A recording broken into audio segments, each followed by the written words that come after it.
Hello friends, मैं doctor Wasim आय Khan, assistant professor, Shri Shivaji law college Parbhani, Maharashtra, India. तो आज के इस लेक्चर में हम क्राइम का चौथा कॉज रीजन डिस्कस करने वाले हैं, जो है मास मीडिया। मास मीडिया का एग्जैक्टली क्राइम में क्या हिस्सा है या क्राइम में क्या उसका पर्टिकुलर रीजन है, ये आज के इस लेक्चर में हम डिस्कस करेंगे।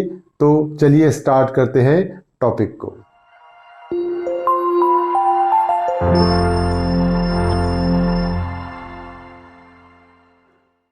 तो mass media as a cause of crime आज के लेक्चर में हम डिस्कस करने वाले हैं कि मास मीडिया और क्राइम के बीच का रिलेशनशिप क्या है। तो this is the general opinion that by and in the large cinema, television and other mass media influences antisocial behavior patterns of both adults and juveniles। तो अगर हम देखते हैं कि कहीं ना कहीं जो मीडिया का रोल है, चाहे वो प्रिंट मीडिया हो या डिजिटल मीडिया हो, इनका या कोई नॉवेल हो या कोई टेलीविजन हो या कोई सिनेमा हो, ये कहीं ना कहीं जो सोशल बिहेवियर होता है पर्सन का, उस पर वो इन्फ्लुएंस करते हैं, उस पर वो असर डालते हैं, चाहे वो अडल्ट हो चाहे जुवेनाइल हो। यानी मतलब ये हुआ कि जो भी हम न्यूज़पेपर में पढ़ते हैं उसका कहीं ना कहीं हमारे अनकॉन्शियसली हमारे बिहेवियर पर उसका इफेक्ट होता है। जो हम मूवीज़ में देखते हैं, जो हम सिनेमा में देखते हैं, जो सीरियल्स में देखते हैं, कहीं ना कहीं वो हमारे बिहेवियर को अफेक्ट करता है। मतलब जो जितना ज़्यादा चीज को हम देखेंगे वो हम पर असर डालेगी, किसी पर ज्यादा डालेगी, किसी पर कम डालेगी, बट इसका कहीं ना कहीं बिहेवियर पर इंपैक्ट इसका होता है। तो चाहे वो सिनेमा हो चाहे टेलीविजन हो, ना तो इससे अडल्ट बचे हैं ना तो जुवेनाइल बचे हैं। First criminologist to point out the unfavorable effect of popular literature, newspaper and illustrated journals on the crime problem of war, Enrico Ferri in 1892। तो मतलब 1892 में एनरिको फेरी ऐसा पहला क्रिमिनोलॉजिस्ट बना जिसने लिटरेचर और न्यूज़पेपर का अनफेवरेबल इफेक्ट और इलस्ट्रेटेड जर्नल का, मतलब उसका अनफेवरेबल इफेक्ट और क्राइम प्रॉब्लम से रिलेटेड उसने उसको दोनों को कनेक्ट करने की कोशिश किया कि मतलब कैसा न्यूज़पेपर या पॉपुलर लिटरेचर या इलस्ट्रेटेड जर्नल ये कैसा असर करते हैं क्राइम में, मतलब ये पर्सन को क्राइम करने पर कैसा मजबूर करते हैं, मतलब ये पर्सन को क्राइम करने पर कैसा मोटिवेट करते हैं। The mass media will include any written, picture, audio, cinematographer और other material which can be learn और unconsciously absorb by reader, listener and viewers. तो मास मीडिया में क्या क्या आएगा? कोई रिटन लिटरेचर अगर कोई है, कोई पिक्चर है, कोई ऑडियो है, कोई सिनेमाटोग्राफ है या और कोई मटेरियल है जो कि पर्सन अनकॉन्शियसली ऑब्जर्व कर रहा है, चाहे वो रीडर हो, चाहे लिसनर हो या व्यूअर्स हो। कोई चीज पढ़ रहा है, कोई चीज सुन रहा है या कोई चीज देख रहा है, तो अनकॉन्शियसली वो क्या करता है, उसको वो चीजों को ऑब्जर्व करने शुरू कर देता है। हम अगर छोटे बच्चों को देखेंगे तो जिस तरीके से कार्टून में कार्टून बात करते हैं, उसी तरीके से वो उसको इमिटेट करते हैं, उसकी नकल उतारते हैं, मतलब वो कार्टून के टोन में वो बात करना शुरू कर देते हैं। मतलब क्या हो रहा है कि अनकॉन्शियसली वो उस चीज़ों को ऑब्जर्व करना शुरू करते हैं।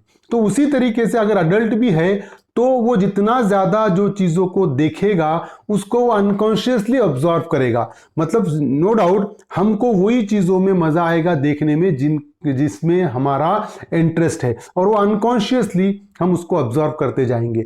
तो मास मीडिया में रिटर्न कोई आर्टिकल है, मास मीडिया में आएगा, कोई पिक्चर है मास मीडिया में आएगा, ऑडियो मास मीडिया में आएगा, कोई सिनेमाटोग्राफ मास मीडिया में आएगा। High proportion of news stories deals with crime. अगर हम न्यूज़पेपर उठाकर देखेंगे तो उसमें मेजॉरिटी ऑफ द न्यूज कहीं ना कहीं उसका कनेक्शन क्राइम से होता है। मतलब हम अगर सारा न्यूज़पेपर पढ़ेंगे तो मोर देन 70% 80% जो न्यूज़ आइटम्स होते हैं वो कहीं ना कहीं क्राइम से रिलेटेड होते हैं। हम वो सारा क्राइम से रिलेटेड अगर हम पढ़ते रहेंगे वो लिटरेचर, तो वो कहीं ना कहीं हमारे माइंड को अफेक्ट करेगा। Various American studies have shown that 21% to 58% of news items in newspaper have some connection with crime। तो अमेरिकन स्टडीज हुई अमेरिका में, और उनके स्टडीज के मुताबिक 21% से 58% जो न्यूज़पेपर में न्यूज़ आइटम्स होते हैं उनका कहीं ना कहीं क्राइम से कनेक्शन होता है। मतलब न्यूज़पेपर रीडर्स जो है वो क्राइम स्टोरीज पढ़ रहे हैं, और क्राइम स्टोरीज पढ़ने से अगर कोई ऐसा पर्सन के जो सोच रहा है क्राइम करने के बारे में, तो वो न्यूज़पेपर पढ़ने की वजह से उसको आइडिया मिलेगी कि किस तरीके से क्राइम करना है और वो क्राइम करेगा। इसका मतलब क्या हो रहा है कि मीडिया एक रीजन है क्राइम करने के पीछे। Reading and hearing about crime may have a direct effect on criminality. Crime के बारे में सुनना, क्राइम के बारे में पढ़ना, ये कहीं ना कहीं पर्सन को क्रिमिनलिटी को इफेक्ट करता है। मतलब अगर हम दृश्यम मूवी में देखेंगे तो जो अजय देवगन है उसको जो सारी चीजें कि क्राइम करने के बाद कैसा बचा जाए वो कैसा पोर्ट्रेट करने की कोशिश की गई उस पिक्चर में, कि वो सारी आइडियाज उसको कहां से मिलती थी। वो बहुत ज्यादा मूवीज देखता था और मूवीज देखने की वजह से उसको सारी आइडिया मिली थी कि किस तरीके से क्राइम करने के बाद बचा जाए। तो जो पर्सन की क्रिमिनल टेंडेंसी होती है ना, उसको सारे आइडियाज कहां से मिल रहे हैं? मीडिया से मिल रहे हैं। मतलब जो उसको पकड़े जाने का डर था, मीडिया ने उसको बता दिया कि किस तरीके से तू बच सकता है, तो वो क्राइम करेगा। इसका मतलब क्या हो रहा है कि कहीं ना कहीं मीडिया का इंपॉर्टेंट रोल है क्राइम करने के पीछे। A relatively new concern of criminologists is the impact of media on terrorism. There are 2 points of consideration involving the issues. तो क्रिमिनोलॉजिस्ट का एक कंसर्न है कि impact of media on terrorism, कि मीडिया का इंपैक्ट टेररिज्म पे कैसा है। तो 2 पॉइंट ऑफ कंसिडरेशन यहां पर क्रिमिनोलॉजिस्ट के आए हैं। तो पहला, first one is what is the role of media in the terrorist strategy to get publicity for their misdeed. कि मतलब मीडिया का रोल क्या है कि जो टेररिस्ट ने जो टेररिस्ट अटैक किए हैं उसको पब्लिसिटी देना है, उनके जो मिसडीड है, जो उन्होंने क्रिमिनल एक्ट किया है, कि मीडिया का ये तो रोल नहीं है कि मीडिया उसको पब्लिसिटी दे रहा है। ये पहला। दूसरा, secondly, what if any is the impact of mass media in encouraging other group to engage in terrorism।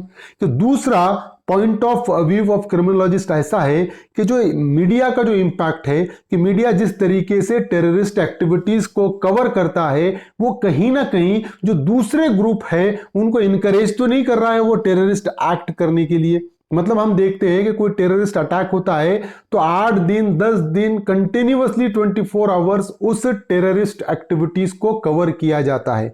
मतलब इतना भी ज्यादा उस टेररिस्ट अटैक को पब्लिसिटी देने का कोई कारण नहीं बनता है। कहीं ना कहीं यहीं से दूसरे टेररिस्ट भी पैदा होते हैं। तो मास मीडिया का इंपैक्ट है कहीं ना कहीं क्रिमिनल एक्टिविटीज पे। मिस्टर चेरी बिसौनी, who reviewed the Central Intelligence Agency statistics on terrorism and contended that terrorism breeds terrorism by the process of media coverage of terrorist event। चेरिस बेसोनी का मानना यह था कि सेंट्रल इंटेलिजेंस एजेंसी के स्टैटिस्टिक्स के हिसाब से उसका मानना यह है कि टेररिज्म ही टेररिज्म को बढ़ावा देता है। और उसका कौन से प्रोसेस है? By the process of media coverage of terrorist event. जो मीडिया जिस तरीके से टेररिस्ट इवेंट को कवर करता है वहीं से टेररिज्म ही टेररिज्म को ब्रीड करता है। मतलब टेररिज्म को ही टेररिज्म को बढ़ावा देता है। मीडिया जिस तरीके से कवरेज कर रहा है टेररिज्म उसी से बढ़ रहा है। There must be some restriction on media. Media पे कोई ना कोई रेस्ट्रिक्शन होना जरूरी है। टेलीविजन, देखिए टेलीविजन का इफेक्ट क्या होता है पर्सनैलिटी पे।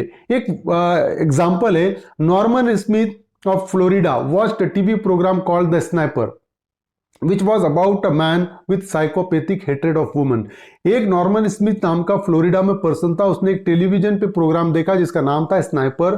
जो ये एक कैरेक्टर था उस स्नाइपर में कि उसका साइकोपैथिक हेट्रेड ऑफ वुमन, कि वो वुमन से, वो फीमेल से नफरत करता था, वो औरतों से नफरत करता था। अब क्या हुआ, तो जब वो शो देखकर जब बाहर निकला वो रात में, तो उसको एक वुमन मिली रास्ते में, उसने उसका मर्डर कर दिया। तो कहीं ना कहीं जो उसका इंपैक्ट था वो स्नाइपर शो का, वो इंपैक्ट की वजह से उसने क्राइम किया। तो मतलब क्या हुआ कि मास मीडिया कहीं ना कहीं एक रीजन है क्राइम करने के पीछे का। There is no doubt that mass media is a very powerful force in learning process.